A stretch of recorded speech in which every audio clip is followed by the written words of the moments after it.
Hi, I'm Amy from She Cooks, She Eats, and this week I'm going to show you how to make easy fridge cake pops. I've been fascinated with the idea of cake pops since Bakerella, who I've linked to below, has started talking about them a couple of years ago. They just looked so pretty. I'd never made them before. I don't have the patience or the artistic skills to do what Bakerella does, but last week I was at a Dr. Oetker event. One of the things they showed us how to make was easy fridge cake pops. I'm almost loath to call it a cake pop because it doesn't actually contain real cake. It contains a fridge cake made of biscuits, popcorn, chocolate and melted butter. However, Ed Kimber, who won Series 1 of the Great British Bake Off, was there doing the demonstration, and I suppose if he can call it a cake pop, then it's probably legit. Okay, let's get started making some cake pops. The first thing you need to do is crush 50 grams of biscuits and 50 grams of toffee popcorn into a very fine crumb. I had a friend round on the weekend. We tried to do this with a rolling pin, but it was a complete disaster. So this time I'm using a food processor. Just, checking the ingredients are okay. And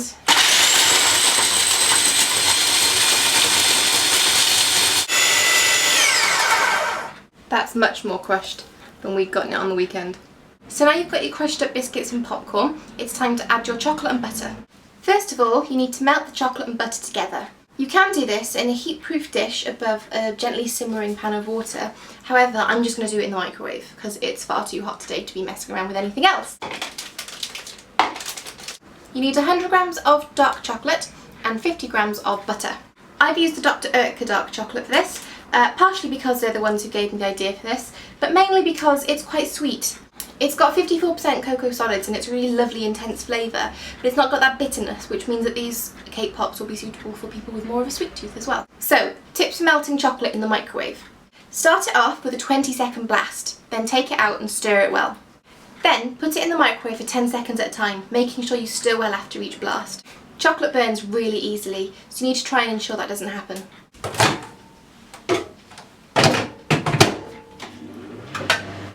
The butter will melt way before the chocolate, so if the butter's nice and hot, you could in fact just stir the lumps of chocolate in and the heat of the butter will melt it, as has happened here. That smells lovely. Okay, I think that's good. Okay, so you need to add your popcorn to your chocolate. Try and get all the chocolate out as well. I'm going to use a spatula just to make sure. You want those popcorn and biscuit bits to be nice and sticky. Stir well so that everything's evenly coated. You end up with something you just want to eat straight out the bowl. I mean, look at that, that's gorgeous. Yum. However, don't eat it. Leave it to cool completely and then pop it in the fridge for 30 minutes to set. So they've been in the fridge for about an hour. I'm going to get them out and see how they're doing. So they're quite firm. And you can tell just by playing with them a bit, you'll be able to form them into balls quite easily. So now it's time to make them into balls. I'm going to get an apron on because this bit could get quite messy. To make the cake pops, divide your popcorn, biscuit and chocolate mix into 12 and then form each of those into a tight ball.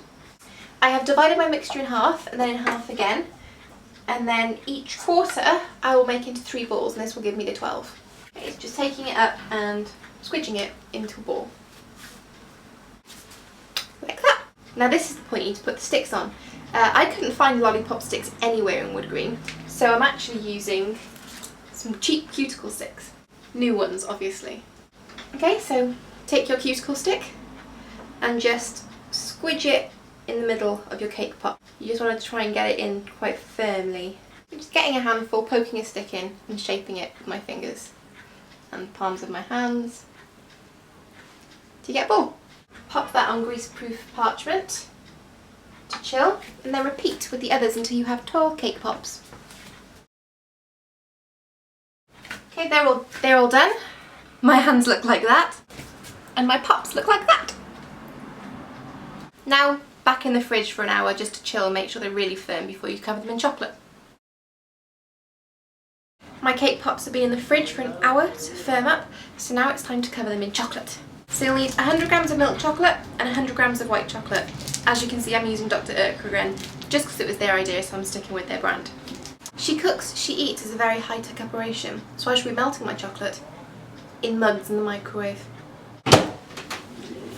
Same as before, 20 seconds at first, take it out, give it a stir, and then 10-second blast, stirring well in between. Watch the white chocolate as it does have a tendency to burn very easily. White chocolate's ready way before the milk chocolate. You can see? Very ready. Milk chocolate ready too. Cool. I'm going to let them cool just a little bit whilst I get everything else ready.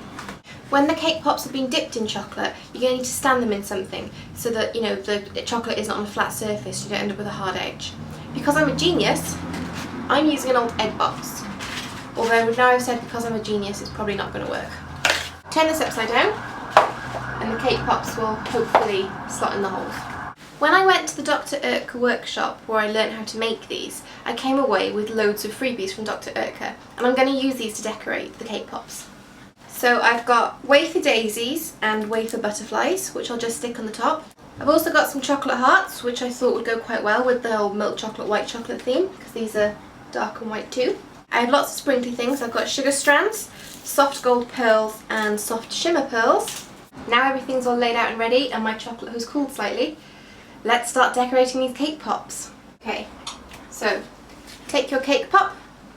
It's quite firmly on the stick now, which is good. Now you can either dip it in the chocolate or spoon chocolate over the top. I'm going to go for the wimpy one and spoon chocolate over the top just because I'm worried they'll slip out of their sticks. It's a very hot day. So spooning the chocolate over and then just kind of making sure it's evenly covered, tilting it around a bit. The chocolate's nice and runny so it'll run away. Ooh. Spreading it around a bit. Don't worry about putting too much on, I'm going to get rid of the excess. Okay, so that's evenly covered. Now, to get rid of the excess, I'm going to do two things. Tap it on the side, and the excess will come off. And you can also spin it. Spin it in a circle. Ooh, and you can see it will centrifugal force, remember my GCSE science, will get rid of any excess. Then just do a combination of this spinning and tapping.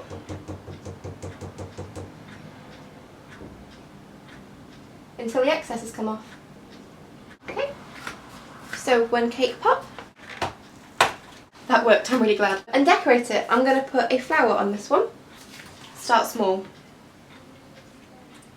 Ta-da! Okay, that went well. I have a cake pop, that's good. Let's move on to the next one. Let's do a white one this time. Spoon the chocolate over. Okay, so again, lots of tapping. Spin it around. Cool. And I am just going to cover this completely in sprinkles. I'm going to sprinkle over this ramekin so it'll catch the excess and I can reuse it.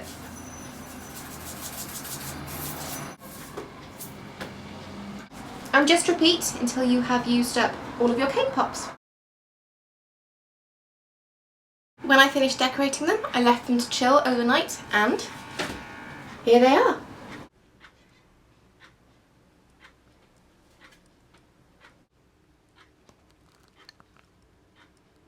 I really like the Dr. Oetker wafers, they were very easy to pop on. So I've got one with flowers on there, one with a butterfly. Dipping in chocolate and then covering with sprinkles was quite a good tactic as well. These look quite sweet. I used the hearts to get a contrasting effect on these ones, so I put white chocolate hearts on the milk chocolate ball and a milk chocolate heart on the white ball. But my favourites by far are these ones. I covered the white chocolate ball in pastel coloured balls and I covered the milk chocolate ball in golden balls, and they just look like little disco balls. I really like them. But of course, just as important as how they look is how they taste. So,